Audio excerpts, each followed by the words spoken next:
Mary Vetsera infamously died in a love pact with Crown Prince Rudolf of Austria. But it's what they did to her body after that's truly disgusting. Mary was born in the Austro-Hungarian Empire on March 19, 1871. Her parents were new money wealthy, and her mother, Helena, had one goal in life: social claiming. She was endlessly embarrassed of her new money status and insisted that her daughters act as high class as possible. As such, Mary grew up in an incredibly strict household where manners and properness were rigorously enforced, closely reflecting the stuffy Austrian royal court at the time. Mary received her education at a Viennese convent, the Institute for the Daughters of the Nobility. As its name might suggest, the young girls in attendance learned manners and etiquette in preparation to become the wives of noblemen. As soon as she came of age, Mary's mother began to throw parties with the sole intention of finding a suitor for her daughter. More than that, as the family wasn't yet high class enough to attend the Austrian royal court, they had to sniff around the edges of the aristocracy. Unsurprisingly, Mary felt immense pressure from her mother to be perfect. This took a toll on their relationship. She confided in a friend that she felt her mother didn't really love her, stating bluntly, "Ever since I was a little girl, she has treated me like something she means to dispose of to the best advantage." In the winter of 1887, Mary's father had grown ill and sought treatment in Cairo. While the family was there, Mary finally engaged in an act of rebellion. If the rumors are to be believed, it was there that she met an English officer, and they began an affair as torrid as the local climate. It was one of the rare times Mary pursued a relationship based on her own desires and preferences, but her mother's ambitions would ultimately win out. By 1888, tragedy had visited Mary in twos. First, her father never made it out of Cairo alive, succumbing to the illness that had brought him there. Her affair couldn't survive either. Mary reportedly confided to a friend that the officer's lack of money and prospects doomed their relationship. After all, her mother wanted more for her than that. She would soon get her wish, but as they say, be careful what you wish for. Upon returning from Cairo after her father's passing, Mary re-entered the aristocratic social scene. That's when her life changed forever. This time she came into contact with the Crown Prince of the Austro-Hungarian Empire, Rudolf, and quickly developed an infatuation with him. After all, who could be more aristocratic than the Crown Prince? Mary's newest obsession was completely inappropriate.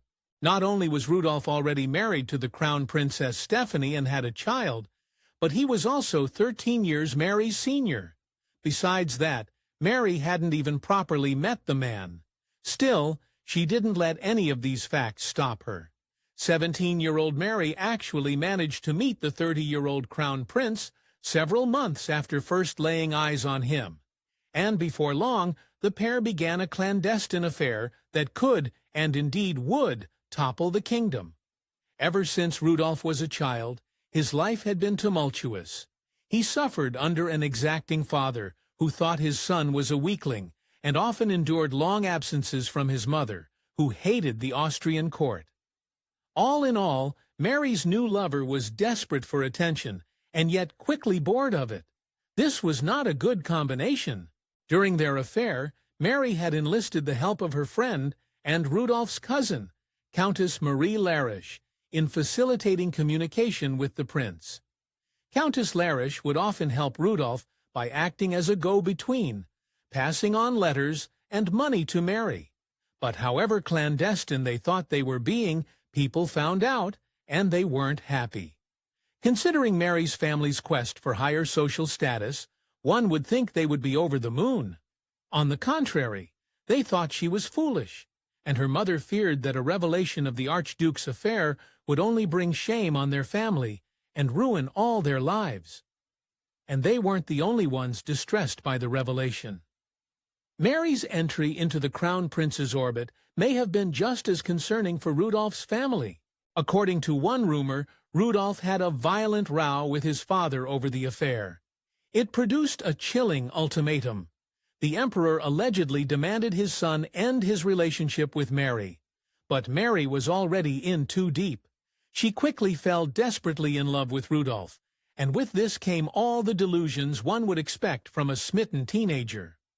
Rudolf's wife and child didn't faze Mary at all.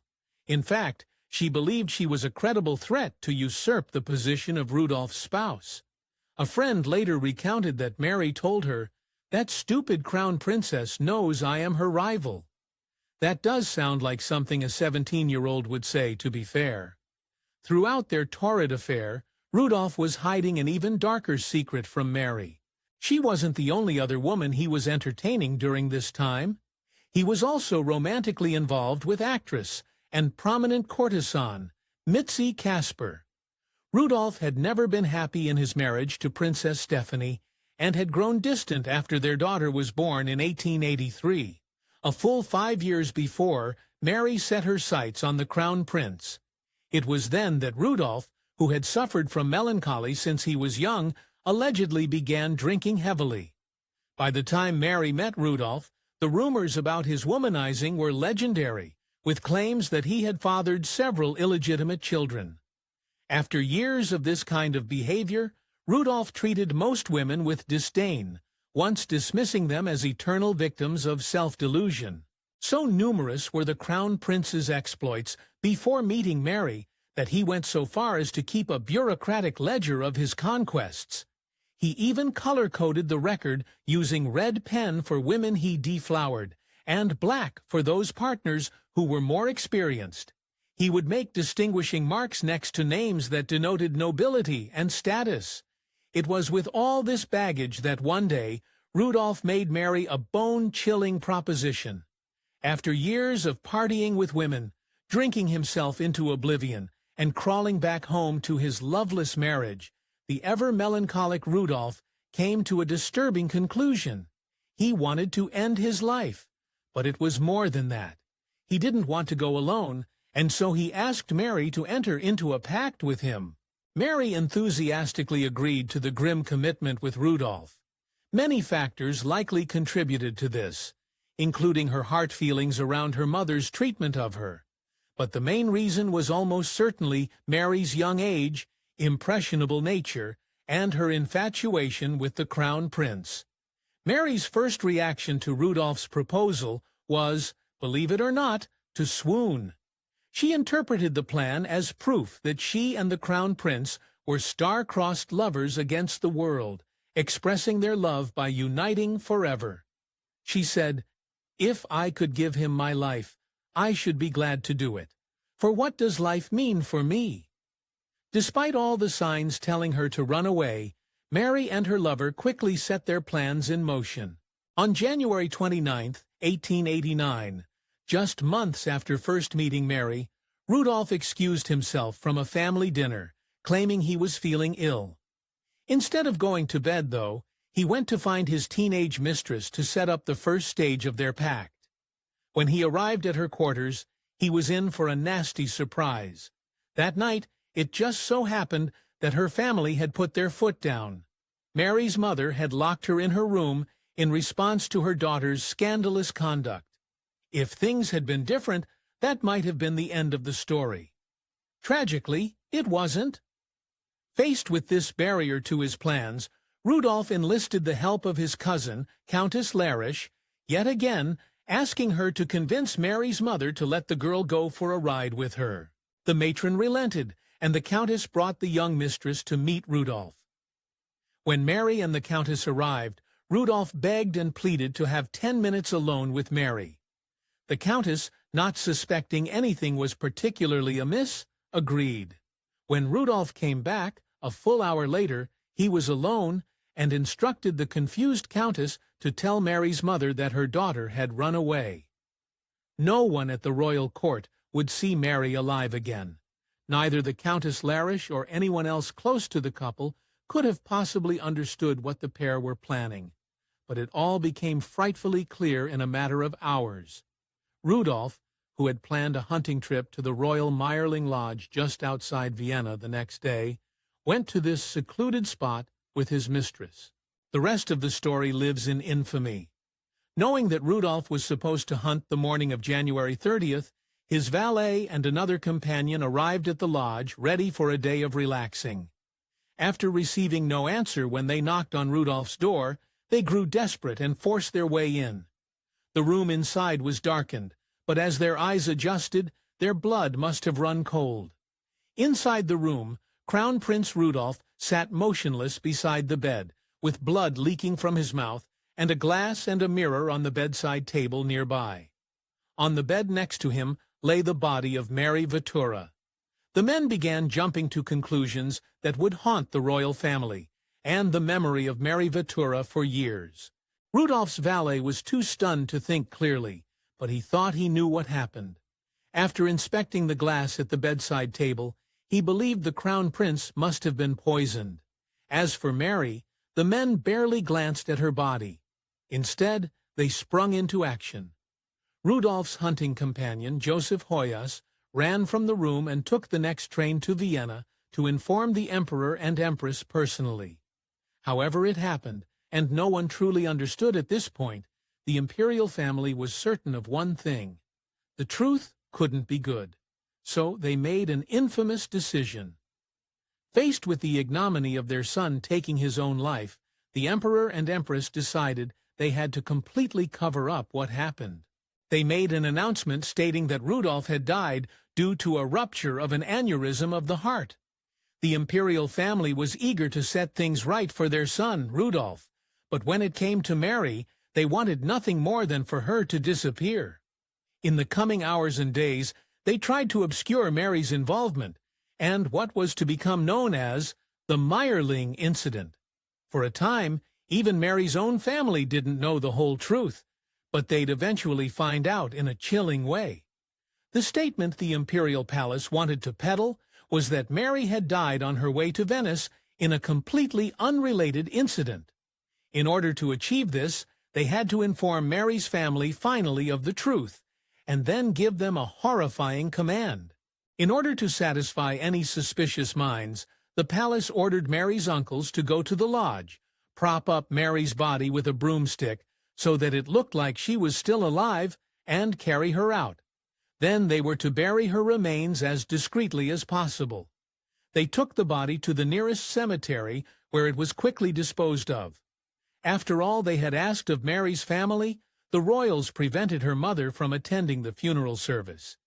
Indeed, as determined as they were not to let Mary's demise look like it had anything to do with Rudolf, they wouldn't even let her mother see her grave for 2 entire months after the incident. Meanwhile, their treatment of Rudolf was much different.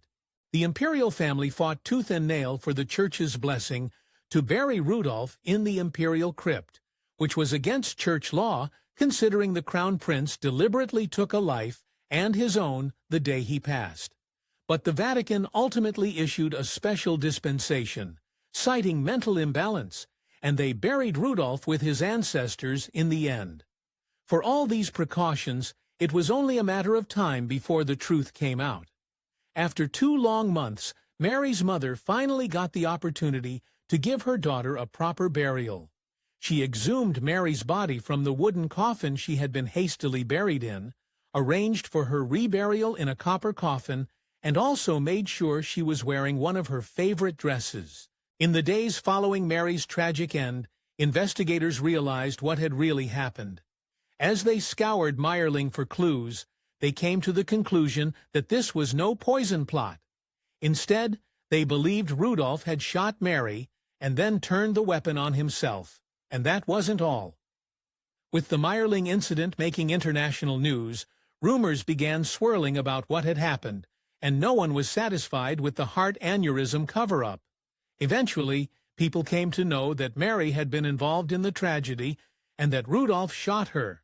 Then the authorities, likely with pressure from the emperor, closed the case. History, however, wouldn't leave the matter alone. Mary's involvement in the demise of a crown prince cemented her place in history. Following Rudolf's passing, there was a crisis of succession in the Habsburg dynasty, and eventually, Archduke Franz Ferdinand became the heir presumptive, until his infamous assassination triggered World War I. Had Mary not agreed to Rudolf's pact, who knows how differently history may have unfolded. For decades, Mary's story lay rotting with her body. Then, after World War II, this changed. In 1955, a group of monks were repairing Mary's grave after it had been destroyed during the war, and they decided to inspect the coffin. Inside, they found a skeleton, as expected. Only there was one thing missing. The monks couldn't find any bullet hole in the skull, unraveling the mystery once more. In 1959, one of Mary's ancestors, Gerd Haller, followed up on the monks' claims and also concluded that there was no bullet hole in the skull. Her skull did show signs of trauma, though this could have happened in the intervening years since her death. Missing this crucial bullet hole, Haller posited a jaw-dropping theory. He suggested that Mary was pregnant at the time of the incident, and that her death was the result of her trying to end the pregnancy. Still, this likely isn't true. There are letters where Mary admits Rudolf took her virginity just 2 weeks before the incident, meaning if she was pregnant, she couldn't have possibly known. Even so, that missing bullet hole still puzzles many experts. Multiple theories now exist to explain it or explain it away, none of them convincing enough to get the final say. And there was one final twist. In recent years, a series of Mary's letters were found in a safety deposit box in a bank in Austria. The correspondence turned out to be farewell letters she wrote just prior to the Meyerling incident, and their words were haunting. In a letter to her mother, Mary wrote, "I could not resist love. I am happier in death than life." And perhaps one of the most tragic developments in Mary Vetsera's story, Rudolf's own farewell letter to his mother, actually contained a request to be buried alongside his teenage lover, calling Mary his atoning angel. His family obviously didn't respect his wishes, but Rudolf himself disrespected Mary in one final way. We know now that Crown Prince Rudolf was deeply depressed before his death, and spent his time distracted by many other mistresses like Mitzi Casper. But perhaps the cruelest truth is that Rudolf had actually asked Mitzi Casper to die with him first, only to have her refuse. Poor Mary was just his backup plan. As for why this senseless tragedy happened, well, for Rudolf, it may not have been that senseless. Though there's no evidence he ever informed Mary of it, Crown Prince Rudolf had long been suffering from a syphilis diagnosis. He had even passed it on to his wife, Princess Stephanie, rendering her infertile. Some historians suggest Rudolf's guilt over this was partly what pushed him to take his own life and to take Mary down with him. If you enjoyed this video, please give it a like and subscribe for more videos.